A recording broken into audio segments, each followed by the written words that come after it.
لا شريك له وأشهد أن محمدا عبده ورسوله أما بعد فإن خير الحديث كتاب الله وخير الهدي هدي محمد صلى الله عليه وسلم وشر الأمور محدثاتها وكل محدثة بدعة وكل بدعة ضلالة وكل ضلالة في النار. فقد قال الله تعالى في كلامه المجيد والفرقان الحميد: فأعوذ بالله السميع العليم من الشيطان الرجيم بسم الله الرحمن الرحيم. قاف والقرآن المجيد بل عجبوا أن جاءهم منذر منهم فقال الكافرون هذا شيء عجيب أإذا متنا وكنا ترابا ذلك رجع بعيد قد علمنا ما تنقص الأرض منهم وعندنا كتاب حفيظ بل كذبوا بالحق لما جاءهم فهم في أمر مريج. وقال الله تعالى في موضع آخر: اليوم أكملت لكم دينكم وأتممت عليكم نعمتي ورضيت لكم الإسلام دينا. وقال الله تعالى في موضع آخر: ومن يبتغ غير الإسلام دينا فلن يقبل منه. سامعین کرام، دینی میرے بھائیوں، بزرگوں اور عزیز ساتھیوں اور میری ماں اور بہنیں، اولاً تمام قسم کی حمد و ثنا اللہ رب العالمین کے لیے لائق اور زیبا ہے، جس نے ہم کو اور آپ کو پیدا کیا ہے اور ہماری پیدائش کے بعد اس دنیا میں ہمیں جن چیزوں کی ضرورت تھی اللہ رب العالمین نے وہ ساری چیزیں ہمیں فراہم کی ہیں، نوازی ہیں، عطا فرمائی ہیں، دی ہیں۔ جسمانی طور پر ہمیں جن چیزوں کی ضرورت تھی اللہ رب العالمین نے ہمیں وہ ساری چیزیں عنایت کی ہیں، اور اسی طرح سے روح کے لیے روحانی غذا کے طور پر جن چیزوں کی ضرورت تھی اللہ رب العالمین نے اس کا بھی انتظام کیا۔ اللہ رب العالمین نے بے شمار کئی انبیاء کرام کو، ان گنت انبیاء کرام کو، پروفٹس کو، سندیشتا کو، دودھ کو، نبیوں کو، رہبروں کو اس دنیا کے اندر بھیجا۔ اللہ رب العالمین نے ان کا انتخاب کیا، جن کی سب سے آخری کڑی خاتم النبیین حضرت محمد مصطفیٰ صلی اللہ علیہ وسلم ہیں، جنہوں نے اللہ رب العالمین کی رضامندی کو حاصل کرنے کے جو طریقے ہو سکتے ہیں عملی طور پر اللہ کے نبی صلی اللہ علیہ وسلم نے ان کو کر کے دکھلایا ہے۔ زبانی طور پر اللہ کے رسول صلی اللہ علیہ وسلم کی طرف سے ہدایات، گائیڈنس موجود ہیں، جس میں ایک انسان کی کامیابی، کامرانی اور ترقی مضمر ہے، چھپی ہوئی ہے۔ اور اللہ کے رسول صلی اللہ علیہ وسلم کی بایوگرافی کو اگر ہم پڑھتے ہیں، سوار حیات کو پڑھتے ہیں، زندگی کو پڑھتے ہیں، تو اللہ کے رسول صلی اللہ علیہ وسلم کے معاشرے سے، سوسائٹی سے ہم کو کافی نمونے، کافی ایگزامپلس مل جائیں گے، جس میں زندگی کیسے گزارنا ہے، کیسے لاہے عمل یا کیسے ٹریجڈیز اور سچویشن کے حساب سے ہم کو کون سے راستے کو اپنانا ہے، اس طرح کی ہدایت اللہ کے رسول صلی اللہ علیہ وسلم کی زندگی میں ہم کو مل جائیں گے۔ یہی وجہ ہے کہ اللہ رب العالمین نے قرآن کی آیت کا حصہ رکھا۔ اللہ رب العالمین نے فرمایا جس آیت کو پڑھ کر ہم اور آپ ثواب لیتے ہیں، یہ ہمارا عقیدہ ہے۔ اللہ رب العالمین نے آئیڈیل قرار دیا ہے، صرف سینٹینس اور جملوں کے لیے نہیں ہے یہ بات، کہ اللہ کے رسول صلی اللہ علیہ وسلم کی زندگی میں میرے لیے اور آپ کے لیے ایک بہترین اگزامپل۔ اللہ کے رسول صلی اللہ علیہ وسلم کے تعلقات اگر ہم دیکھیں تو صرف ایسا نہیں ہے کہ صرف مسلمانوں کے ساتھ، اہل ایمان کے ساتھ تھے، بلکہ اللہ کے رسول صلی اللہ علیہ وسلم نے دوسروں کا دل بھی جیتا جو دوسروں کے مذہب سے تعلق رکھنے والے تھے۔ اور اللہ رب العالمین نے اس کا انتظام نبوت سے پہلے ہی کیا تھا کہ اللہ رب العالمین نے خود ان کی زبان سے، ان لوگوں کی زبان سے جو مسلمان نہیں تھے یا جن لوگوں نے بعد میں اسلام کو قبول نہیں کیا، اللہ رب العالمین نے ان کی زبان سے الامین، الصادق کا جو ٹائٹل تھا، جو نک نیم کے طور پر اللہ کے رسول صلی اللہ علیہ وسلم کے لیے بعد میں استعمال ہوا، ایک تعارف کے لیے شخصیت کی، اللہ کے رسول صلی اللہ علیہ وسلم کی پرسنالٹی ان دو الفاظ کے ذریعے سے، ان دو ورڈز کے ذریعے سے ہمارے سامنے واضح ہے۔ اللہ کے رسول صلی اللہ علیہ وسلم نبوت سے پہلے بھی اور نبوت کے بعد بھی اللہ کے رسول صلی اللہ علیہ وسلم اس صفت پر مکمل اترتے ہیں، الامین، الصادق، چاہے لوگوں نے قبول کیا ہو یا نہ قبول کیا ہو۔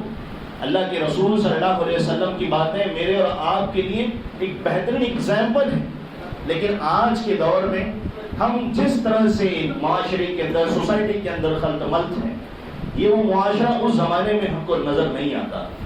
اللہ رب العالمین نے جس طرح سے انبیاء کرام کا انتخاب کیا تھا، اپنے نبیوں کو چنا تھا، حضرت محمد مصطفیٰ صلی اللہ علیہ وسلم کو چنا تھا، ایسے ہی اللہ رب العالمین نے اپنے نبیوں کے ساتھیوں کو بھی چنا تھا، صحابہ کرام کو بھی چنا تھا، اور یہ ہمارے سلف صالحین کی فہرست میں سب سے اونچے ہیں، جن سے ہم نے منہج کو سیکھا، طریقے کو سیکھا۔ اللہ رب العالمین نے جن کے ایمان کے اوپر ہمارے ایمان کو رکھ کر معیار قرار دیا، اللہ رب العالمین نے ایسا ایمان اللہ رب العالمین نے ان کا قرآن کے اندر بتلایا ہے۔ فَإِنْ آمَنُوا بِمِثْلِ مَا آمَنْتُمْ بِهِ، اگر تم اس طرح ایمان لے آئے جس طرح وہ ایمان لائے تھے۔ اللہ رب العالمین نے قرآن کی آیت میں جو ارشاد فرمایا ہے، اللہ رب العالمین نے کسوٹی بتلائی ہے ان کے ایمان کی۔ تو یہ اللہ رب العالمین اور اللہ کے رسول صلی اللہ علیہ وسلم نے ہمارے سامنے ایک پیمانہ رکھا ہے کہ ہمارا معاشرہ کس طرح ہونا چاہیے۔ لیکن آج جو براڈ مائنڈڈ ہیں، جہاں روشن خیالی بڑھ چکی ہے، یا جہاں پر رواداری کا مادہ اور جذبہ بہت زیادہ بڑھ چکا ہے، وہ اسلام کی بیسک ٹیچنگز، اسلام کی بنیادی تعلیمات سے دور ہوتے جا رہے ہیں، اور ان چیزوں کو جس کو اللہ کے رسول صلی اللہ علیہ وسلم نے 23 سال کی زندگی میں بڑی محنت سے، بڑے ظلم کو برداشت کر کے، بڑی جفا کشی کے ساتھ دن رات ایک کر کے اللہ کے رسول صلی اللہ علیہ وسلم نے اور صحابہ کرام رضوان اللہ علیہ مجمعین نے لوگوں کے دلوں کے اندر جس شمع کو روشن کرنے کی کوشش کی تھی، جس چیز کا اجالا اور جس توحید کی بات کو لوگوں کے دلوں کے اندر بٹھانے کی کوشش کی تھی، آج وہ ہمارے نزدیک ماند پڑتی جا رہی ہے۔ ہمارے چاہے وہ میچور لوگ ہوں، سمجھدار لوگ ہوں، چاہے وہ نوجوان طبقہ ہو یا نوجوان طبقہ نہ ہو، چاہے مرد ہو چاہے خواتین ہو، کافی عجیب معاملہ اس سلسلے میں ہوتا جا رہا ہے، اور عجیب سی ایک ہوا چل پڑی کہ بہت ساری چیزیں جس کی اسلام نے سختی سے مذمت کی تھی، وہ ہمارے معاشرے کے اندر نظر آ رہی ہے۔ جو منہج اللہ رب العالمین اور اللہ کے رسول صلی اللہ علیہ وسلم نے صحابہ کرام کے ذریعے ہم تک پہنچایا تھا، وہ مجروح ہوتا نظر آ رہا ہے۔ لہذا ہم کو چاہیے کہ اس کو سمجھنے کی کوشش کریں۔ اسلام کی تعلیمات میں چینجنگ نہیں آنے والی، بدلاؤ آنا ہے تو میرے اور آپ کے برتاؤ اور بیہیویئر میں بدلاؤ آنا ہے۔ اللہ رب العالمین نے ایک پیغام بہت پہلے اللہ کے رسول صلی اللہ علیہ وسلم کے زبان مبارک سے کہلوا دیا تھا، اور اسلام کے مکمل ہونے کا اعلان ہو چکا۔ الیوم اکملت لکم دینکم واتممت علیکم نعمتی ورضیت لکم الاسلام دینا۔ اللہ رب العالمین نے اپنے لیے دین اسلام کی محبت کا اظہار کر دیا کہ اللہ رب العالمین نے اسی دین اسلام کو پسند کیا ہے، اور اسلام مکمل ہو چکا۔ ابھی اس میں کسی اور چیز کی گنجائش باقی نہیں ہے کہ اس کو بڑھایا جائے، اور نہ ایسی کوئی کوشش رہ گئی ہے کہ جس کی وجہ سے اس کو گھٹایا جائے۔ اللہ رب العالمین نے اس کے مکمل ہونے کا اعلان کر دیا۔ دوسری جگہ پر اللہ رب العالمین نے فرمایا وَمَن يَبْتَغِ غَيْرَ الْإِسْلَامِ دِينًا، جو اسلام کو چھوڑ کر کسی اور مذہب کو چاہتا ہے، کسی اور چیز کو اپنانا چاہتا ہے، فَلَن يُقْبَلَ مِنْهُ، اللہ رب العالمین نے اس بات کا اعلان کر دیا، صاف واضح حکم بتا دیا، فَلَن يُقْبَلَ مِنْهُ، کچھ بھی قبول نہیں کیا جائے گا۔ اللہ رب العالمین نے قرآن کی آیت کے اندر اس کے ارشاد فرمایا، اور اس کے بعد فرمایا کہ وَهُوَ فِي الْآخِرَةِ مِنَ الْخَاسِرِينَ، اللہ رب العالمین نے فرمایا کہ قیامت کے دن، آخرت کے دن یہ نقصان اٹھانے والے ہوں گے۔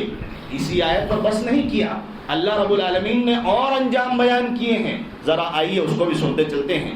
سورہ آل عمران کی آیت نمبر 85 ابھی آپ نے سنی، اس کے بعد پھر اللہ رب العالمین آیت نمبر 86 میں کہتا ہے 86 کے اندر کیف یہد اللہ قوما کفروا بعد ایمانہم وشہدوا ان الرسول حق وجاءهم البينات والله لا يهدي القوم الظالمين. اللہ رب العالمین نے فرمایا کہ ایسی قوم کو اللہ رب العالمین ہدایت کیسے دے سکتا ہے؟ کیف یہدی اللہ قوما کفروا بعد ایمانہم، جو ایمان لانے کے بعد کفر کریں. اللہ رب العالمین نے فرمایا کہ اللہ رب العالمین ایسے قوم کو کیسے ہدایت دے سکتا ہے جو ایمان لانے کے بعد کفر کریں. اور وَشَهِدُوا أَنَّ الرَّسُولَ حَقٌّ، اور ان لوگوں نے اس بات کی شہادت دی، گواہی دی، وٹنس دی کہ اللہ کے رسول اللہ کے رسول محمد صلی اللہ علیہ وسلم اللہ کے رسول ہیں، حق ہیں. وَجَاءَهُمُ الْبَيِّنَاتُ، اور ان کے پاس نشانیاں آ چکی، قرآن کی باتیں آ چکی، دلائل آ چکے، ایویڈنسز آ چکے، فرمان آ چکا، لیکن اس کے بعد کیا ہوتا ہے؟ لیکن وہ اس سے پلٹ جاتے ہیں. واللہ لا یہدی القوم الظالمین. اللہ رب العالمین نے فرمایا کہ اللہ تعالیٰ ظالموں کو ہدایت نہیں دے گا. یہ لوگ ظالم ہوں کہ ہدایت پہنچ گئی، اللہ کے رسول کے اوپر انہوں نے ایمان کا اظہار کیا اور اس بات کو قبول کیا جو اللہ رب العالمین کی طرف سے نازل ہوئی ہیں، اور اللہ کے رسول صلی اللہ علیہ وسلم کی تعلیمات کو قبول کرنے کے بعد وہ انکار کرتے ہیں. اس کے بعد اللہ رب العالمین کیا دھمکی دیتا ہے، کیا وارننگ دے رہا ہے اللہ رب العالمین، کس چیز کی طرف ہمارے اٹینشن کو، ہمارے دھیان کو ڈائیورٹ کرنا چاہ رہا ہے اللہ تعالیٰ، کیا ایڈریس کر رہا ہے اللہ رب العالمین یہاں پر؟ فرماتا ہے اولئک جزاؤہم ان علیہم لعنت اللہ والملائکۃ والناس اجمعین. اللہ رب العالمین نے آیت نمبر 87 میں فرمایا کہ ایسے لوگوں کا بدلہ کیا ہے. کیا ہے ایسے لوگوں کا بدلہ؟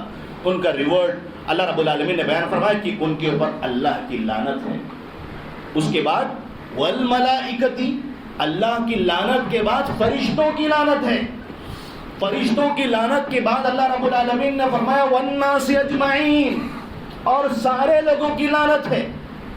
جتنے لوگ ہیں زمین کے اوپر، اللہ رب العالمین نے ایسے لوگوں کے بارے میں بیان فرمایا ہے جن کے پاس ہدایت کی باتیں پہنچ جانے کے بعد، اللہ کے رسول کی رسالت پہنچ جانے کے بعد، ایمان قبول کر لینے کے بعد اگر وہ اس چیز کو چھوڑتے ہیں تو اللہ رب العالمین نے ان کو قرآن کی آیت کے اندر ملعون قرار دیا ہے. اور لعنت کا مطلب ہم اور آپ جانتے ہیں کہ اللہ رب العالمین کی رحمت سے دوری. اس کے بعد اللہ رب العالمین نے اور انجام بیان فرمایا خالدین فیہا، وہ جہنم کے اندر ہمیشہ رہنے والے ہیں. لا یخفف عنہم العذاب، اور اللہ رب العالمین ان کے اوپر عذاب میں کوئی ہلکا پن نہیں لائے گا، تخفیف نہیں کرے گا. ولا هم ينظرون، اور اللہ رب العالمین نے فرمایا اور نہ ہی ان کو کوئی اس سلسلے میں مہلت دی جانے والی ہے. اللہ تعالیٰ کو اس میں چانس میں نہیں دینے والا کہ تم کو ابھی ٹائم مل جائے، تم نے نافرمانی کا کام کر لیا، اللہ رب العالمین کے دربار میں پہنچ چکے. اللہ رب العالمین اس سلسلے میں آگے فرماتا ہے کہ الا الذین تابوا من بعد ذلک واصلحوا فان اللہ غفور رحیم.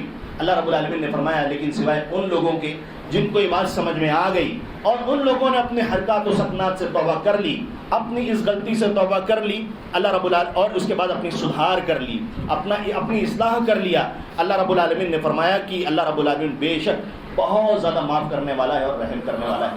یہاں پر اللہ رب العالمین نے اپنی صفت رحمت کے ذریعے سے اور مغفرت کے ذریعے سے ان لوگوں کو دعوت دی ہے جو اس طرح کے کام انجام دیتے ہیں، جن سے وہ چیزیں سرزد ہو جاتی ہیں جو ایک مسلمان سے نہیں ہونی چاہیے. اللہ رب العالمین نے اسی لیے قرآن کے اندر اسی چیز کی اہمیت پر زور دیتے ہوئے فرمایا تھا، اپنے نبی کو کہا تھا وَاصْبِرْ نَفْسَكَ مَعَ الَّذِينَ، ان لوگوں کے ساتھ رکو، ان لوگوں کے ساتھ ہو جاؤ، نَفْسَكَ مَعَ الَّذِينَ يَدْعُونَ رَبَّهُمْ بِالْغَدَاةِ وَالْعَشِيِّ، جو اللہ رب العالمین کو صبح شام پکارنے والے ہیں، جو اللہ رب العالمین کو صبح یاد کرتے ہیں، شام کو یاد کرتے ہیں. یریدون وجہہ ولا تعد عیناک عنہم ترید زینۃ الحیات الدنیا. اور اللہ رب العالمین نے اپنے نبی کو یہ بات فرمائی اور نبی کے ذریعے سے امت کو یہ پیغام دیا اور یہ میسج دیا ہے کہ اللہ رب العالمین نے فرمایا کہ تمہاری نظر میں ان کی جو دنیاوی رغبتیں اور دنیاوی جو ترقیاں ہیں وہ تم کو اللہ رب العالمین کے دین سے نہ پھیر دیں.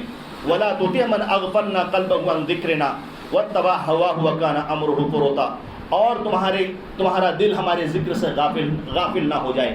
اللہ رب العالمین نے یہ باتیں قرآن کی آیتوں کے اندر بیان کر کے اہل ایمان کو پیغام دیا کہ وہ اللہ رب العالمین سے اپنے رشتے کو کمزور نہ ہونے دیں اور اللہ رب العالمین اور اللہ کے رسول صلی اللہ علیہ وسلم کا جو پیغام ہے اس کو مضبوط سے مضبوط بنانے کی کوشش کرنی چاہیے، بجائے اس کے کہ دنیا کی رونق کے اندر یا دنیاوی چیزوں کو دیکھ کر ہم پربھاوت ہو کر، متاثر ہو کر ہم اپنے ایمان سے ہاتھ دھو بیٹھیں۔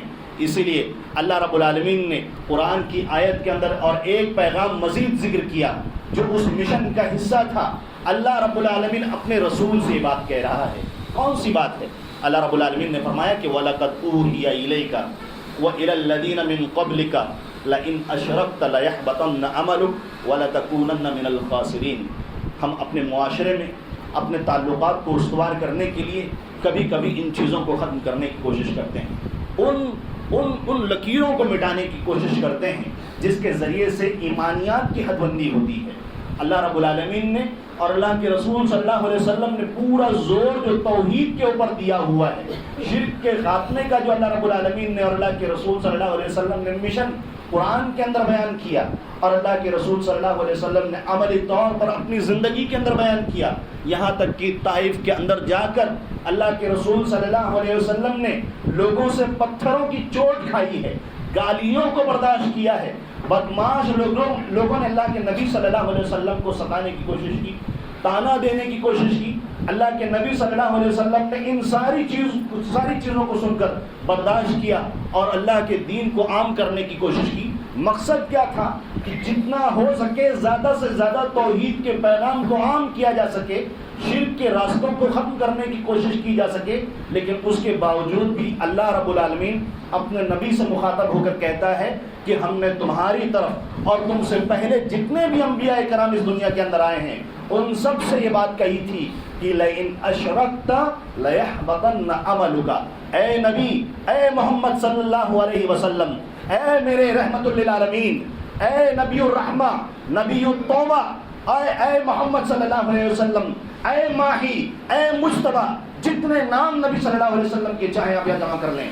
اللہ کے رسول صلی اللہ علیہ وسلم نے فرمایا انا الماحی، میں شرک کو مٹانے والا ہوں، میں کفر کو ختم کرنے والا ہوں۔ اللہ رب العالمین اپنے ایسے نبی سے کہہ رہا ہے لئن اشرکت، اے محمد صلی اللہ علیہ وسلم، اگر تم نے شرک کیا لیحبطن عملک، تمہارا عمل تباہ و برباد ہو جائے گا۔ نبی معصوم ہوتا ہے، ان سے غلطیوں کی گنجائش نہیں ہوتی۔ اللہ رب العالمین نے ان کی حفاظت کی ذمہ داری لی ہے۔ اللہ رب العالمین اپنے اس نبی سے کہہ رہا ہے جو اللہ کے رسول صلی اللہ علیہ وسلم، اللہ رب العالمین کا خلیل، جگری دوست، گہرا دوست، جس کے لیے اللہ رب العالمین نے حوض کوثر کا انتظام کیا۔ اللہ رب العالمین کے نزدیک اتنا اونچا مقام کہ اللہ رب العالمین نے اپنے نبی کے بارے میں قسم کھا کر کہا یاسین والقرآن الحکیم انک لمن المرسلین۔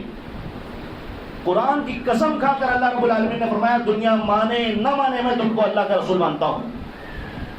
اللہ رب العالمین نے سورہ بلد کے اندر اپنے نبی کے رہنے والی جگہ کی قسم کھا کر بیان فرمائی۔ قوم لوط کا اللہ رب العالمین نے قرآن کے اندر ذکر کیا، وہاں پر اپنے نبی کو خطاب کر کے فرمایا لعمرک، تیری جان کی قسم۔ یہ لوگ یہاں وادیوں میں گھوم رہے ہیں، پھر رہے ہیں گناہوں کے اندر۔ اپنے ایسے چہیتے نبی کو اللہ رب العالمین اس شدید، سب سے بڑا ظلم، سب سے بڑا گناہ شرک کے بارے میں بیان فرماتا ہے لئن اشرکت لیحبطن عملک۔ تم سے اے نبی اگر گناہ ہو جائے شرک کا، اتنا بڑا گناہ ہے، ظلم ہے، اگر تم نے یہ کام کر لیا لیحبطن عملک، تو تمہارے عمل تباہ و برباد ہو جائیں گے۔ وَلَتَكُونَنَّ مِنَ الْخَاسِرِينَ، اللہ رب العالمین نے فرمایا اور تم نقصان اٹھانے والوں میں سے ہو جاؤ گے۔ کتنا بڑا میسج اللہ رب العالمین نے قرآن کی آیت کے اندر دیا ہوا ہے۔ یہ باتیں ہم کو بیک گراؤنڈ میں سمجھنی ضروری ہیں تاکہ آگے کا جو پیغام اور جو میسج اللہ رب العالمین اور اللہ کے رسول صلی اللہ علیہ وسلم نے ہم کو دیا ہے اس کو ہم سمجھ سکیں۔ یہی وجہ تھی کہ اللہ کے رسول صلی اللہ علیہ وسلم چھوٹی چھوٹی چیزوں کو لے کر اپنے صحابہ کرام کو ٹریننگ دیتے تھے۔ کبھی صحابہ کرام نے آ کر جذبات میں، فرط محبت میں کوئی بات کہہ دی، ایسی بات جو توحید کے خلاف ہے، جو شرک تک لے جانے والی ہے، صحابہ کرام نے کہا اللہ کے رسول صلی اللہ علیہ وسلم جو اللہ چاہے اور آپ چاہیں، جو اللہ چاہے اور آپ چاہیں۔ اللہ کے رسول صلی اللہ علیہ وسلم نے اجعلتنی للہ ندا، کیا تم نے مجھے اللہ کا پارٹنر بنا دیا ہے، شریک بنا دیا ہے؟ اس طرح کی بات نہیں کہنی ہے آپ کو۔ اگر آپ کو کہنا ہے کہ جو اللہ چاہے، پھر اس ورڈ کو آپ کو وہاں پر ایڈ کرنا ہے، پھر آپ جو چاہیں۔ اور کا ورڈ نہیں یوز کرنا ہے جو اللہ چاہے اور آپ چاہیں، بلکہ یہ کہنا ہے کہ اللہ جو چاہے پھر آپ چاہیں. اس ورڈ کا خیال رکھنا بہت ضروری ہے. اللہ کے رسول صلی اللہ علیہ وسلم نے توحید کی حفاظت کی اتنی کوشش کی. اس کے بعد اللہ کے رسول صلی اللہ علیہ وسلم نے فرمایا کہ من حلف بغیر اللہ فقد اشرک، جس نے اللہ رب العالمین کے علاوہ کسی اور کی قسم کھائی تو اس نے اللہ رب العالمین کے ساتھ شرک کیا. من کان حالفا باللہ فلیحلف باللہ ولیصمت، جس کو قسم کھانی ہے وہ صرف اللہ کی قسم کھائے گا، ادروائز اس کو خاموش رہنا ہے. اللہ کے رسول صلی اللہ علیہ وسلم نے فرمایا لا تحلفوا بآبائکم، اپنے باپ داداؤں کی قسمیں نہیں کھانی ہے، نہ کسی زمین کی قسم کھانی، نہ روزی کی قسم کھانی ہے. اللہ کے رسول نے فرمایا ہے، اللہ کے رسول صلی اللہ علیہ وسلم کا فتویٰ ہے کہ اس نے شرک کیا جس نے اللہ کے علاوہ کسی اور کی قسم کھائی. یہ باتیں اللہ کے رسول صلی اللہ علیہ وسلم نے کیوں بتلائی ہیں، کیوں سکھلائی ہیں؟ تاکہ ہمارا ایمان محفوظ رہ سکے. جو ایک شعار کے طور پر اللہ رب العالمین نے ہمیں مستقل اسلام کی شکل میں ہم کو دیا ہوا ہے، ہم کو چاہیے کہ ہم اس پیغام کی حفاظت کریں، اس توحید کی حفاظت کریں، اس تعلیم کی حفاظت کریں. ایسا نہ ہو کہ ہم اپنے تعلقات کے بنا پر ان چیزوں کو پس پردہ ڈال کر آگے بڑھ جائیں. یہی وجہ ہے کہ اللہ کے رسول صلی اللہ علیہ وسلم نے ہم دوستی کے لیے بہت پریشان ہوتے ہیں. یہاں پر بھی اللہ کے رسول صلی اللہ علیہ وسلم نے ہدایت فرمایا کہ اللہ کے رسول صلی اللہ علیہ وسلم فرمایا کہ آدمی کو یہ کوشش کرنی چاہیے کہ وہ دوست کس کو بنا رہا ہے. فَلْيَنْظُرْ إِلَىٰ مَنْ يُخَالِفُ، اس کو چاہیے کہ جس کو وہ دوست بنا رہا ہے اس کو دیکھیں. کیونکہ آدمی اپنے دوست کے دین کے اوپر ہوتا ہے. آج نہیں تو کل نہیں تو پرسوں یا آنے والے دن وہ اس سے مرعوب ہو کر اس کی دوستی کی محبت میں وہ چیز کو اپنانے لگتا ہے. یہی وجہ ہے کہ اسلام نے مستقل ایک چیپٹر ولا اور برا کا رکھا ہے. ولا یعنی دوستی اور برا یعنی برات کا حساب، مجھے اس کا کوئی تعلق نہیں. اللہ رب العالمین نے قرآن کی آیت میں اس کو بار بار ذکر کیا ہے. انشاءاللہ بات آگے آئے گی انشاءاللہ. یہی وجہ تھی کہ اللہ کے رسول صلی اللہ علیہ وسلم نے اس طرح کے فتنوں سے ہم کو ڈرایا تھا. اللہ کے رسول صلی اللہ علیہ وسلم نے ایگزامپل دے کر سمجھایا تھا. کتنے بہترین جوامع الکلم ہے اللہ کے رسول صلی اللہ علیہ وسلم. اللہ کے نبی نے فرمایا کہ فتنے دنوں کے اوپر ایسے آئیں گے جیسے یہ چٹائیاں جس کے اوپر نماز پڑھتے ہیں ہم، میٹ جو ہوتا ہے جس کے اندر وہ باریک باریک لکڑیاں ہوتی ہیں، تیلیاں ہوتی ہیں. اللہ کے رسول صلی اللہ علیہ وسلم نے فرمایا جس طرح وہ آپس میں جڑے ہوئے ہیں وہ اس طرح سے مسلمانوں کے دلوں کے اوپر اس طرح کے فتنے آئیں گے. جس نے اس چیز کو پی لیا، قبول کر لیا، وہ آدمی تباہ برباد ہو جائے گا. اس کے دل کے اوپر اللہ کے رسول صلی اللہ علیہ وسلم فرمایا کہ اس کے دل کے اوپر ایک نقطہ پڑ جاتا ہے، کالا نقطہ پڑ جاتا ہے. اور جس نے اس کا انکار کر دیا تو اللہ کے رسول صلی اللہ علیہ وسلم نے فرمایا وہ اس کے دل کے اوپر ایک سفید داغ اور سفید نشان رہتا ہے. لہٰذا ہم کو چاہیے کہ ہم اس سلسلے میں دھیان دینے کی کوشش کریں. یہی وجہ تھی کہ اللہ کے رسول صلی اللہ علیہ وسلم نے زمانے جاہلیت میں جب بچوں کا عقیقہ ہوتا تھا تو سر مونڈنے کے بعد، سر کے اوپر سے بال اتارنے کے بعد، ان کے یہاں جو زمانے جاہلیت میں طریقہ تھا کہ وہ روئی کو، کپاس کو اٹھا کر خون میں ڈبا کر بچے کے سر کے اوپر رکھتے تھے. اللہ کے رسول صلی اللہ علیہ وسلم نے منع فرمایا اس سے. زمانے جاہلیت کی اس عادت کو ہٹایا اللہ کے رسول صلی اللہ علیہ وسلم نے اور فرمایا کہ اگر کرنا ہی ہے تو اس کی جگہ پر زعفران کی خوشبو لگاؤ. اللہ کے رسول صلی اللہ علیہ وسلم سے اللہ بنماری رحمہ اللہ نے اس حدیث کو التعلیقات الحسان کے اندر بیان فرمایا ہے. لہٰذا یہ چیز مستحب ہے کہ بچے کے سر کے اوپر زعفران والی چیز رکھی جائے. اور اس طرح جو یہ عمل اللہ کے رسول صلی اللہ علیہ وسلم نے منع کیا ہے اس سے بچنے کی کوشش کی جائے. یہی وجہ ہے کہ اللہ کے رسول صلی اللہ علیہ وسلم نے غیروں کا طریقہ کہیں ہم اپنا نہ لیں اور وہ عادت ہمارے اندر نہ چلی آئے. مسلم شریف کی روایت میں اللہ کے رسول صلی اللہ علیہ وسلم فرمایا، صحابہ کرام روایت کرتے ہیں کہ اللہ کے رسول نے قضا سے منع کیا ہے. قاف، زا اور عین، قضا سے منع کیا اللہ کے رسول صلی اللہ علیہ وسلم نے. یہ وہ باتیں ہیں جو ایک مسلمان کو نہیں کرنی چاہیے، نہیں اپنانی چاہیے. اور اگر وہ اس چیز کو کرتا ہے تو آپ کے سامنے باتیں آ چکی. قضا کیا چیز ہوتی ہے؟ راوی کہتے ہیں کہ جب ان سے پوچھا گیا تو انہوں نے کہا کہ اللہ کے رسول صلی اللہ علیہ وسلم نے منع کیا تھا کہ آدمی سر کے سامنے حصے سے بال کو چھیل دے یا سر کے پچھلے حصے سے بال کو چھیل دے. علامہ ابن عثیمین رحمہ اللہ انہوں نے مزید بیان کیا کہ اگر کوئی سر کے اس حصے سے یا سر کے کسی بھی حصے سے بال کو چھیل کر اور دوسری جانب بال کو باقی رکھتا ہے، یعنی شبہ ٹکلے کی طرح جس طرح ہو جاتا ہے، آدمی سر چھلا لیتا ہے، حلق کروا لیتا ہے، اگر وہ اس طرح کرتا ہے تو اللہ کے رسول صلی اللہ علیہ وسلم نے اس چیز سے منع کیا ہے. اور آج یہ کلچر اپنایا جا رہا ہے اور کسی اور کی بات نہیں، ہمارے منہج کو ماننے والے اور کتاب و سنت کی تعلیم کو قبول کرنے والوں نے اس چیز کو اپنایا ہوا ہے. اور یہ کوئی سلفیوں کا عقیدہ نہیں یہ یہودیوں کے طریقے کو اپنایا ہوا ہے، اہل کتاب کے طریقے کی اللہ کے رسول صلی اللہ علیہ وسلم نے قرآن کی آیت کے اندر مخالفت کرنے کا حکم دیا ہے۔ اللہ کے رسول صلی اللہ علیہ وسلم نے ہم کو ایک پیغام اور دیا تھا۔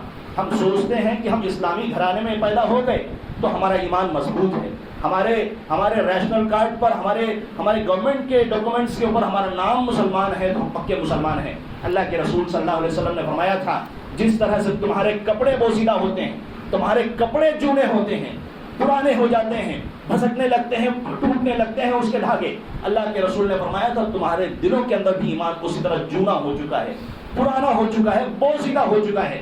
اللہ رب العالمین سے اس کی تجدید کی دعا مانگو، اللہ تعالیٰ سے اس ایمان کی رینیو کرنے کے لیے دعا مانگو کہ اللہ رب العالمین میرے ایمان کے اندر تجدید فرمائے، میرے ایمان کو رینیو کر دے، میرے ایمان کو نیا کر دے۔ یہی وجہ کہ عبداللہ ابن مسعود رضی اللہ تعالیٰ عنہ جیسی اونچی شخصیت، عالم علم کے اندر بڑی اونچی شخصیت اور دوسرے صحابہ کرام بھی اس طرح کی دعا کرتے تھے کہ اللہ رب العالمین اللہم زدنا علما و یقینا و ایمانا، کہ اللہ رب العالمین میرے علم میں، میرے یقین میں، میرے ایمان میں اضافہ فرما۔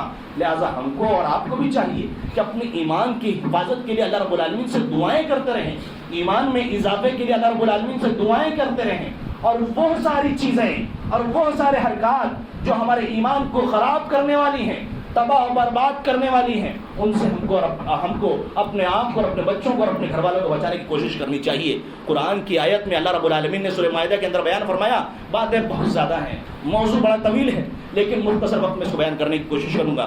سورہ مائدہ کی آیت نمبر 51 میں اللہ رب العالمین نے مسلمانوں کو حکم دیا کہ یا ایھا الذین آمنوا لا تتخذوا اليہود والنصارى اولیاء بعضهم اولیاء بعض ومن يتولهم منکم فانه منهم ان اللہ لا يهدي القوم الظالمین۔ اللہ رب العالمین نے سورہ مائدہ کی آیت نمبر 51 کے اندر مسلمانوں کو، مومنوں کو اس بات کا حکم دیا ہے کہ تم یہودیوں کو اور نصرانیوں کو اپنا دوست نہ بناؤ، ان لوگوں کو، اہل کتاب کو اپنا دوست نہ بناؤ۔ ومن يتولهم منکم فانه منهم، جو ان کو اپنا دوست بناتا ہے تو وہ ان میں سے ہے۔ کچھ ایسے لوگ ہیں جن کو اس بات کی تکلیف ہے کہ قرآن میں اللہ رب العالمین نے ان سے دوستی سے منع کیا ہوا، اور اس آیت کو لے کر وہ قرآن کے اوپر اعتراض کرتے ہیں، اللہ رب العالمین پر اعتراض کرتے ہیں۔ اللہ رب العالمین نے قرآن کی اصل میں اس آیت کی ایک شان نزول ہے۔ اللہ کے رسول صلی اللہ علیہ وسلم نے سورہ حدیبیہ کے موقع پر سن 6 ہجری کے اندر اللہ کے رسول صلی اللہ علیہ وسلم نے، اور اس سے پہلے اللہ کے رسول صلی اللہ علیہ وسلم کا اللہ کے رسول صلی اللہ علیہ وسلم کے ایک صحابی ہیں عبادہ بن ثابت رضی اللہ تعالیٰ عنہ، اور اسی طرح سے عبداللہ بن ابی، یہ دو لوگ ایسے ہیں جن کا یہودیوں سے ایک ایگریمنٹ تھا۔ اللہ کے رسول صلی اللہ علیہ وسلم نے جب نبوت کا اظہار کیا تو عبداللہ بن ابی نے اسلام کو قبول کر لیا دکھانے کے لیے، چھپا کر، اس کے دل میں نفرت تھی اسلام کے خلاف۔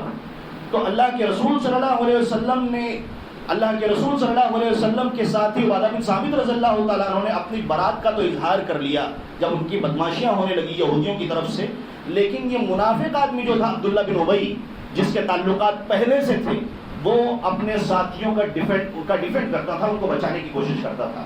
تو اللہ رب العالمین نے قرآن کی یہ آیت نازل فرمائی، سورہ مائدہ کی آیت نمبر 51۔ اللہ رب العالمین نے مسلمانوں سے مخاطب ہو کر کہا کہ مسلمانوں کو چاہیے کہ وہ نہ یہودی کو دوست بنائیں اور نہ نصرانی کو دوست بنائیں۔ کیونکہ ان کا معاملہ یہ ہے، ان اللہ لا یہدی القوم الظالمین، اللہ رب العالمین نے فرمایا کہ ظالموں کو ہدایت نہیں دیتا۔ پھر آگے یہی آیت کنٹینیو چلتی ہے، اور سورہ مائدہ کی آیت نمبر 57 کے اندر اللہ رب العالمین نے فرمایا اسی بات کو ریپیٹ کرتے ہوئے، یا ایھا الذین آمنوا لا تتخذوا الذین اتخذوا دینکم ہزوا ولعبا من الذین اوتوا الکتاب من قبلکم والکفار اولیاء واتقوا اللہ ان کنتم مؤمنین۔ اللہ رب العالمین نے فرمایا اے ایمان والو، تم ان لوگوں کو دوست نہ بناؤ جو تمہارے دین سے کھلواڑ کرتے ہیں، تمہارے دین کا مذاق بناتے ہیں، جو تمہارے دین سے کھیلتے ہیں۔ اللہ رب العالمین نے فرمایا چاہے وہ اہل کتاب میں سے ہوں یا ان لوگوں میں سے ہوں جن لوگوں نے کفر کیا ہے، اللہ رب العالمین نے فرمایا کہ ان لوگوں کی دوستی سے بچو، ان کنتم مومنین، اگر تم اللہ رب العالمین کے نیک بندے ہو، اللہ رب العالمین کے پرہیزگار بندے ہو، اور اسی چیز کو اللہ رب العالمین نے سورہ ممتحنہ کے اندر بھی بیان فرمایا ہے. اللہ رب العالمین نے فرمایا کہ یا ایھا الذین آمنوا لا تتخذوا عدوی وعدوکم اولیاء تلقون الیہم بالمودۃ وقد کفروا بما جاءکم من الحق یخرجون الرسول وایاکم ان تؤمنوا باللہ ربکم ان کنتم خرجتم جہادا فی سبیلی. اللہ رب العالمین نے اس آیت کو بیان کر کے بھی اہل ایمان کو اس بات کا پیغام دیا ہے کہ ایسے لوگ جو مسلمانوں کے دشمن ہیں، جو آپ کے دشمن ہیں، اللہ رب العالمین نے فرمایا کہ میرے اور اپنے دشمنوں کو، جو اللہ اور اس کے رسول کے دشمن ہیں، جو مومنین کے دشمن ہیں، اللہ رب العالمین نے فرمایا کہ ان کو اپنا دوست نہ بناؤ.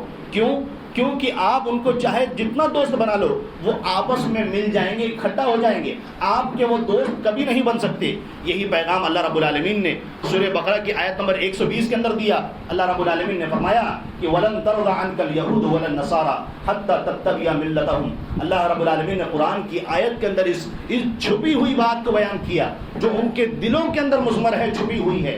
اللہ رب العالمین نے فرمایا کہ یہود و نصارہ آپ سے کبھی راضی نہیں ہو سکتے. آپ چاہے لاکھ خوش کرنے کی کوشش کرو، ان کے طریقے کو اپنانے کی کوشش کرو.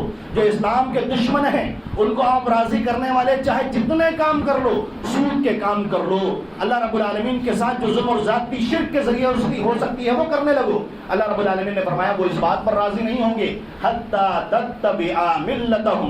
اللہ رب العالمین نے فرمایا وہ راضی ہوں گے، وہ مانیں گے، وہ ایگری ہوں گے، اس وقت ہوں گے جب آپ ان کے دین کو فالو کرنے لگو گی، ان کے طریقے کو فالو کرنے لگو گے، ان کی ہاں میں ہاں ملانے لگو گے، ان کے بتلائے ہوئے کتابوں اور ان کے برے طریقوں کو اپنانے لگو گے، اسلام کو چھوڑ دو گے، تب وہ تم سے راضی ہوں گے. اللہ رب العالمین نے قرآن کی آیت کے اندر اس پیغام کو بیان کیا ہے. اللہ رب العالمین نے کہا کہ ان سے کہہ دو کہ یہ ہدایت ہی ہدایت ہے. قل ان ھدی اللہ ھو الھدی.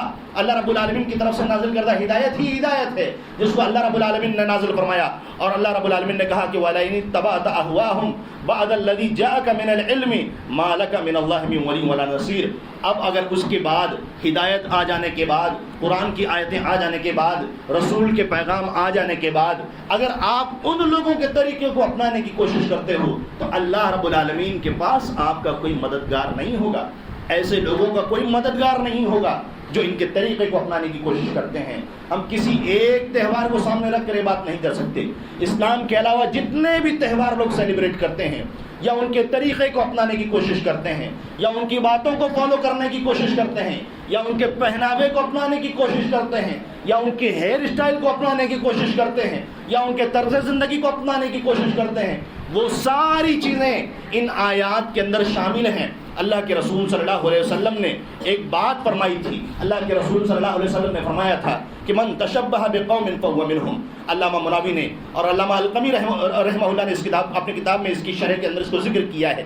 اے تزیّ فی ظاہرہ بزیہم وصار بسیرتہم وہدیہم فی ملبسہم وبعض افعالہم. یعنی آدمی نے ان کے پہناوے میں، ان کے بات چیت میں، ان کے طور طریقے میں، ان کے رسم و رواج میں اگر آدمی نے ان کی نقالی کرنی شروع کی تو اللہ کے رسول صلی اللہ علیہ وسلم کی یہ حدیث ان کو بتلاتی ہے کہ فَهُوَ مِنْهُمْ. اللہ کے رسول صلی اللہ علیہ وسلم نے ہمیں ایک معیار دیا ہے، ایک شعار دیا ہے جو اسلام کی اپنی ایک پہچان ہے. لہٰذا ہم کو چاہیے کہ ہم اسلام کی پہچان کو اپنانے کی کوشش کریں. اللہ کے رسول صلی اللہ علیہ وسلم کی ایک دوسری حدیث ہے. اللہ کے رسول صلی اللہ علیہ وسلم نے یہ تعلیم دی کہ ہر قوم کی ایک عید ہوتی ہے. عید کیا ہے؟ یہ مظہر ہے. یہاں پر ہم اس ریلیجن کے، اس مذہب کی چیزیں ظاہر ہوتی ہیں، اس کے مذہب سے وہ خوشیاں جڑی ہوئی ہوتی ہیں. اس لیے اللہ کے رسول نے فرمایا تھا کہ ان لکل قوم عیدا. ہر قوم کی اپنی ایک عید ہوتی ہے. وہذا عیدنا. اللہ کے رسول صلی اللہ علیہ وسلم فرمایا کہ یہ ہمارا عید الاضحیٰ، عید الفطر، یہ ہماری عیدیں ہیں. اور اللہ کے رسول صلی اللہ علیہ وسلم نے اس نص کے ذریعے سے امت کو پیغام دیا ہے کہ اس کے علاوہ جو دوسری عیدیں سیلیبریٹ کی جاتی ہیں، ایک حدیث میں اللہ کے رسول صلی اللہ علیہ وسلم نے جمعہ کو بھی عید قرار دیا. یا بدعت کی جو عیدیں ہیں، مشرکین کی جو عیدیں ہیں، اہل کتاب کی جو عیدیں ہیں، ان کا تعلق ان کے ریلیجن سے ہے، اس کے مذہب سے ہے، عادت سے نہیں ہے. لہٰذا ہم کو چاہیے کہ کسی بھی کام کو اپنانے سے پہلے غور کریں کہ یہ کہیں شرک سے جڑی ہوئی چیزیں تو نہیں ہیں. اب ہم جن موجودہ ایام سے گزر رہے ہیں اس کا تعلق بھی کہیں نہ کہیں ان چیزوں سے ہے جو ایک مخصوص مذہب کے ساتھ جڑا ہوا ہے. ہمارے برادران وطن جو ان ایام کو سیلیبریٹ کرتے ہیں، اس کے اندر بھی وہ شرکیہ چیزیں شامل ہیں. لہٰذا ہم کو چاہیے کہ ہم اپنے آپ کو ان چیزوں سے بچانے کی کوشش کریں، کیونکہ اللہ رب العالمین نے قرآن میں ہم کو سمجھایا اور بتلایا ہے، ایک پیغام دیا اللہ رب العالمین نے قرآن میں. اسی لیے اللہ رب العالمین نے فرمایا کہ الم یعن للذین ان تخشع قلوبهم لذکر اللہ، کہ اب بھی وقت نہیں آیا کہ اللہ رب العالمین پر ایمان رکھنے والوں کے دل ڈر جائیں، لرز اٹھیں. ولا یکونوا کالذین، اللہ رب العالمین نے کہا، اللہ رب العالمین نے یہ سوال کیا، ان لوگوں کی طرح نہ ہو جانا جن کو کتاب دی گئی تھی، ان اہل کتاب کی طرح جنہوں نے اپنے دین کے ساتھ کھلواڑ کیا تھا. ہمیں بھی اپنے دین کے ساتھ کھلواڑ نہیں کرنا. اللہ کے رسول صلی اللہ علیہ وسلم کی صاف ستھری تعلیمات ہمارے سامنے موجود ہیں، لہذا ہم کو اس سے بچنے کی کوشش کرنی چاہیے. آپ کو دیکھنا چاہیے، سمجھنا چاہیے کہ اللہ کے رسول صلی اللہ علیہ وسلم نے کیسا دین ہمارے ہاتھ میں رکھا ہوا ہے، کیسا پیغام ہمارے ہاتھ میں رکھا ہوا ہے. اہل کتاب کی اللہ کے رسول صلی اللہ علیہ وسلم نے بارہا کئی جگہوں پر مخالفت کرنے کا حکم دیا اللہ کے رسول صلی اللہ علیہ وسلم نے. اللہ کے رسول صلی اللہ علیہ وسلم قرآن کی آیت کیا کہتی ہے کہ ہم نے تمہارے اوپر اور تم سے پہلے کے لوگوں کے اوپر روزوں کو فرض کیا تھا. اس سے معلوم پڑتا ہے کہ اہل کتاب بھی روزہ رکھا کرتے تھے، لیکن اللہ کے رسول صلی اللہ علیہ وسلم نے ایک حدیث کے اندر ارشاد فرمایا کہ وہ سحری نہیں کرتے ہیں، ہم کو چاہیے کہ ہم سحری کر کے ان کی مخالفت کریں. یا اللہ کے رسول صلی اللہ علیہ وسلم نے اہل یہود کی مخالفت کا حکم دیا. اسی طرح سے اللہ کے رسول صلی اللہ علیہ وسلم نے جب عاشورہ کے روزے کی مشروعیت کا اعلان کیا، اس کے بعد اللہ کے رسول صلی اللہ علیہ وسلم نے فرمایا کہ اگر میں آئندہ سال زندہ رہا لأصومن التاسع، تو میں 9ویں محرم کا بھی روزہ رکھوں گا. تو اللہ کے رسول صلی اللہ علیہ وسلم نے ایک دوسری حدیث کے اندر مسلمانوں کو یہ تلقین کی کہ یہودیوں کی اور نصرانی کی ہم کو مخالفت کرنی ہے. اسی طرح سے اللہ کے رسول صلی اللہ علیہ وسلم کے زمانے میں جب اذان کے الفاظ واضح نہیں تھے لوگوں کے سامنے، اور ابھی اس اذان کے الفاظ مشروع نہیں ہوئے تھے، تو لوگوں کے سامنے ایک میٹنگ بیٹھائی گئی. اللہ کے رسول صلی اللہ علیہ وسلم کے صحابہ اکرام نے مختلف مشورے دی. کسی نے سور پھونکنے کا، ٹرمپٹ پھونکنے کا حکم دیا. کسی نے کہا تو اللہ کے رسول صلی اللہ علیہ وسلم کی طرف سے ممانعت آئی کہ یہودیوں کا طریقہ ہے. کسی نے ناقوس میں اعلان کرنے کا حکم دیا اذان کے طور پر، تو ان کو منع کیا گیا کیونکہ یہ نصرانیوں کا طریقہ تھا. کسی نے آگ جلانے کی نصیحت کی، مشورہ دیا، تو ان کو منع کیا گیا کہ یہ آگ پرستوں کا، مجوسیوں کا طریقہ ہے. بعد میں پھر اللہ رب العالمین کی طرف سے اذان کے کلمات سکھائے گئے، وہ الگ ہیں. لیکن اللہ کے رسول صلی اللہ علیہ وسلم نے یہاں پر بھی مخالفت کی. صحابہ کرام بہت پریشان تھے نماز کے لیے. ہماری اور آپ کی طرح معاملہ نہیں کہ ہم اور آپ جس طرح نمازوں سے غافل رہتے ہیں. اسی طرح سے اللہ کے رسول صلی اللہ علیہ وسلم کی مسلم شریف کی حدیث ہے، اللہ کے رسول صلی اللہ علیہ وسلم نے صبح کی نماز کے بعد نہ بندوں کو اللہ کے رسول صلی اللہ علیہ وسلم نے نماز پڑھنے سے منع کیا. اللہ کے رسول صلی اللہ علیہ وسلم نے فرمایا وَحِينَئِذٍ يَسْجُدُ لَهُ الْكُفَّارُ، کیونکہ اس وقت کفار اس کے لیے سجدہ کرتے ہیں. اسی طرح سے اللہ کے رسول صلی اللہ علیہ وسلم نے عصر کی نماز کے بعد بھی اس کام کو منع کیا. اللہ کے رسول صلی اللہ علیہ وسلم نے فرمایا فَإِنَّهَا تَغْرِبُ بَيْنَ قَرْنَيْ الشَّيْطَانِ، کیونکہ اس وقت وہ شیطان کے 2 سنگوں کے درمیان ہوتا ہے. اور اللہ کے رسول نے فرمایا اس وقت بھی یہ لوگ جو اہل کفر ہیں وہ اس وقت اس کو سجدہ کرتے ہیں. اللہ کے رسول صلی اللہ علیہ وسلم کی طرف سے پہناوے کے سلسلے میں بھی احکام وارد ہیں. اللہ کے رسول صلی اللہ علیہ وسلم نے فرمایا ایک صحابی کو دیکھ کر کہ یہ اس طرح سے جو زعفرانی رنگ کا آپ کپڑا پہنتے ہیں اس کو مت پہنا کیجیے. ان هذه من ثياب الكفار فلا تلبسها، کیونکہ یہ زعفرانی رنگ کا جو آپ نے کپڑا پہنا ہے یہ کافروں کا لباس ہے، اس کو نہیں پہننا ہے. ایک موقع پر اللہ کے رسول صلی اللہ علیہ وسلم نے ایک حدیث کے اندر ارشاد فرمایا اے انصار صحابہ کرام، ان کی داڑیاں سفید ہو گئی تھی. اللہ کے رسول نے فرمایا یا معاشر الانصار حمروا وصفروا، اپنی داڑیوں کو لال کر لو، پیلا کر لو. وخالفوا اہل الکتاب، اہل کتاب کی مخالفت کرو. اس کے بعد ان لوگوں نے کہا، صحابی کہتے ہیں کہ میں نے اللہ کے رسول سے کہا ان اہل الکتاب یتسرولون ولا یعتزلون، اہل کتاب کا طریقہ یہ ہے کہ وہ سلوار پہنتے ہیں، پینٹ پہنتے ہیں، لیکن اس کے علاوہ کچھ اور نہیں پہنتے، مستقل یہی پہنتے ہیں. اللہ کے رسول صلی اللہ علیہ وسلم نے ان چیزوں میں بھی مخالفت کا حکم دیا. اللہ کے رسول نے فرمایا تسرولوا واعتذروا وخالفوا اہل الکتاب، تم کبھی سلوار پہنو، کبھی پینٹ پہنو، کبھی ازار پہنو اور اہل کتاب کی مخالفت کرو.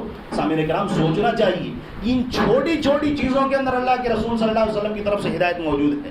اس کے بعد صحابہ کرام نے کہا کہ اللہ کے رسول صلی اللہ علیہ وسلم اہل کتاب موزہ پہنتے ہیں، جوتا نہیں پہنتے. اس زمانے میں اللہ کے رسول صلی اللہ علیہ وسلم کے سامنے یہ معاملہ تھا. صحابہ کرام کو اللہ کے رسول صلی اللہ علیہ وسلم نے فرمایا کہ تم موزے بھی پہنو, چمڑے والے جو موزے ہوتے ہیں, فَتَخَفِّفُوا وَانْتَعِلُوا وَخَالِفُوا أَهْلَ الْكِتَابِ, اور اس کے بعد جوتے بھی پہنو اور اہل کتاب کی مخالفت کرو. اس کے بعد صحابہ کرام کہتے ہیں کہ اللہ کے رسول صلی اللہ علیہ وسلم وہ اپنی داڑھیوں کو کاٹتے ہیں, وہ یوفرون سبالہم, اور اپنی مونچھوں کا جو یہ سائڈ کا کنارہ ہوتا ہے اس کو بڑھاتے ہیں. اللہ کے رسول صلی اللہ علیہ وسلم نے فرمایا قصوا سبالکم ووفروا اذانینکم وخالفوا اہل الکتاب. اللہ کے رسول صلی اللہ علیہ وسلم نے حدیث کے اندر ارشاد فرمایا کہ اس مونچھ کو کاٹو اور داڑھی کو بڑھاؤ اور اہل کتاب کی مخالفت کرو. اللہ کے رسول صلی اللہ علیہ وسلم نے اسی طرح سے سلام کے سلسلے میں فرمایا لیس منا من تشبہ بغیرنا لا تشبہ بالیہود. اللہ کے رسول صلی اللہ علیہ وسلم نے یہودیوں کی طرح صرف ہاتھ دکھا کر سلام کرنے سے منع کیا ہے. اگر بندہ کبھی دور ہے, علماء کہتے ہیں دور سے اگر ہاتھ سے اشارہ کر کے زبان سے سلام کے الفاظ کہتا ہے تو اس میں کوئی مذائقہ نہیں, لیکن صرف یہودیوں کی طرح ہاتھ دکھاتا ہے تو اللہ کے رسول صلی اللہ علیہ وسلم نے اس چیز سے منع کیا ہے. یہی وجہ تھی اللہ کے رسول صلی اللہ علیہ وسلم کی مشہور صحابی عمر بن خطاب رضی اللہ تعالیٰ عنہ نے فرمایا تھا کہ تم عید کے موقع پر جو اہل کفر کے عید ہوتے ہیں ان عیدوں ان تہواروں میں ان کے کنیساؤں کے اندر داخل مت ہونا, کیونکہ یہ اللہ رب العالمین کی ناراضگی کے نازل ہونے کا وقت ہے. سامعین کرام, اللہ کے رسول صلی اللہ علیہ وسلم نے اور علماء نے اس سلسلے میں منع کیا ہے کہ ہم اہل کفر کے تہواروں میں مبارکبادی پیش کریں. علماء نے کہا ہے کہ جس طرح سے کوئی زنا کرتا ہے, ایڈلٹری کا کام کرتا ہے, یہ اس سے سنگین کام ہے کہ کوئی کسی آدمی کو اس کے شرک کے اوپر مبارکبادی دے, اس کے شرکیہ تہوار کے اوپر مبارکبادی دے, یا اس سے ان کاموں کو انجام دینے کی کوشش کرے جس سے اس کو اس کے کفر پر خوشی محسوس ہوتی ہے. علامہ ابن قیم رحمہ اللہ نے یہ بات فرمائی. علامہ ابن تیمیہ رحمہ اللہ نے فرمایا, انہوں نے کہا کہ ہو سکتا ہے آپ کے اس کام کے وجہ سے کوئی سادہ لو مسلمان ان کا شکار ہو جائے, وہ دین سے برگشتہ ہو جائے, لہٰذا اہل اسلام کو چاہیے کہ وہ اس طرح کی چیزوں سے اپنے آپ کو بچانے کی کوشش کریں. موضوع میں نے کہا کہ کافی طویل ہے. اللہ کے رسول صلی اللہ علیہ وسلم نے اور اللہ رب العالمین نے ہم کو بارہا اس سلسلے میں جو بات سمجھائی ہے, ایک دو بات میں بیان کر کے اپنی بات کو ختم کرنے کی کوشش کروں گا, اور جو کافی نہایت اہم ہے, جس کو سورہ ممتحنہ کے اندر اللہ رب العالمین نے بیان فرمایا ہے. اللہ رب العالمین نے لوگوں کو دشمنی نہیں سکھائی ہے. اللہ رب العالمین اور اللہ رب العالمین کا یہ اسلام نفرت پھیلانے کے لیے نہیں آیا ہے. ہمارے اور آپ کے انسانی تعلقات ہیں, ہم اس کے بنا پر ایک دوسرے سے میل جول رکھ سکتے ہیں, تجارتی تعلقات رکھ سکتے ہیں. اللہ کے رسول صلی اللہ علیہ وسلم کے بارے میں صحیح بخاری کی روایت آپ نے سنی ہے کہ وفات سے پہلے اللہ کے رسول صلی اللہ علیہ وسلم نے اپنی زرہ, جو لڑائی کا سامان تھا, اللہ کے رسول صلی اللہ علیہ وسلم نے گروی رکھ دیا تھا اور اس کی بنا پر راشن لے کے اپنے گھر والوں کو دیا تھا اللہ کے رسول صلی اللہ علیہ وسلم نے. خیبر کے موقع پر اللہ کے رسول صلی اللہ علیہ وسلم کو ایک یہودیہ نے دعوت دی تھی اور اس کی دعوت کو اللہ کے رسول صلی اللہ علیہ وسلم نے قبول کیا تھا. حالانکہ آپ کو یہ چیز معلوم ہے کہ اس یہودیہ نے اس بکرے کے اندر زہر ملایا ہوا تھا اور اللہ کے رسول صلی اللہ علیہ وسلم نے اس زہر سے لبرے, زہر سے ڈوبے ہوئے بکرے کا گوشت کھایا, اور صحابی جنہوں نے اللہ کے رسول صلی اللہ علیہ وسلم کے ساتھ شرکت کی تھی وہ تو شہید ہو گئے, وہ مر گئے, ان کا انتقال ہو گیا.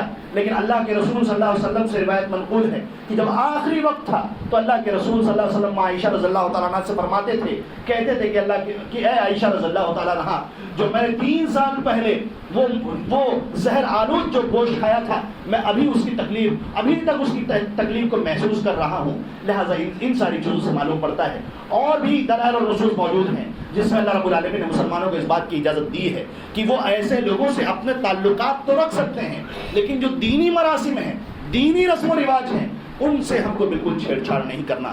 قرآن کی یہ 2 آیت سن کر چلیں, اس کے بعد بات کو ختم کرتے ہیں. لا ينهاكم الله عن الذين لم يقاتلوكم في الدين ولم يخرجوكم من دياركم ان تبروهم وتقسطوا اليهم ان الله يحب المقسطين. اللہ رب العالمین نے سورہ ممتحنہ کی آیت نمبر 8 میں فرمایا کہ اللہ رب العالمین آپ لوگوں کو اس چیز سے منع نہیں کرتا ہے. اللہ رب العالمین نے اس چیز سے منع نہیں کیا کہ آپ ان لوگوں سے تعلقات رکھیں جن لوگوں نے آپ سے دشمنی نہیں کی, جن لوگوں نے آپ سے لڑائی نہیں کی. وَلَمْ يُخْرِجُوكُم مِّن دِيَارِكُمْ, اور جن لوگوں نے آپ کو گھر سے بے گھر نہیں کیا. اور دوسرا معاملہ کہ آپ کے ساتھ ظلم و زیادتی نہیں کیا. اللہ رب العالمین نے یہاں سے بیان فرمایا ہے. اللہ رب العالمین انصاف کو پسند کرتا ہے. اگلی آیت میں اللہ رب العالمین نے فرمایا انما ينهاكم الله عن الذين قاتلوكم في الدين. اللہ تعالیٰ ایسے لوگوں کی دوستی سے منع کرتا ہے جن لوگوں نے دین کے اندر آپ سے قتال کیا ہو، جن لڑائی کی ہو، جنگ کی ہو، اور تمہیں تمہارے گھروں سے نکال دیا ہو، بے گھر کیا ہو، وَظَاهَرُوا عَلَىٰ إِخْرَاجِكُمْ، اور تمہارے گھر سے نکالنے کے علاوہ تمہارے خلاف لوگوں کی مدد بھی کی ہو۔ اللہ رب العالمین نے فرمایا کہ ایسے لوگوں سے اللہ رب العالمین نے دوستی سے منع کیا ہوا ہے۔ لہذا ہم کو چاہیے کہ وہ سارے تہوار یا وہ سارے طریقے جو اسلام کی بیسک ٹیچنگ سے خلاف یا اگینسٹ ہیں، ان سے اپنے آپ کو اور اپنے گھر والوں کو بچانے کی کوشش کرنی چاہیے، اور دنیاوی جو رسم و رواج، دنیاوی تعلقات کے بنا پر جو انسانی تعلقات ہوتے ہیں، علاج وغیرہ اور دوسری ساری چیزیں، پیسوں کی مدد وغیرہ جو ہو سکتی ہے وہ ہم کو کرتے رہنے چاہیے اور خیر خواہی کے کام کرتے رہنے چاہیے، لیکن دین اور ایمان اور عقیدے سے سودا نہیں ہونا چاہیے۔ اللہ رب العالمین سے دعا ہے کہ ہمیں کہنے سننے سے زیادہ دین پر عمل پیرا ہونے کی توفیق عنایت فرمائے۔ جب تک ہم کو اس دنیا کے اندر زندہ رکھے، ایمان کی حالت میں رکھے، ہمارے توحید کی حفاظت فرما، ہمارے ایمان کی حفاظت فرما، ہمارے ایمان کی تجدید فرما، اور ہمارا خاتمہ ہو تو ایمان پر ہو، اور ہمیں شرک، کفر اور ہر طرح کے خرافات سے محفوظ رکھ۔ آمین۔ وآخر دعوانا الحمد للہ رب العالمین۔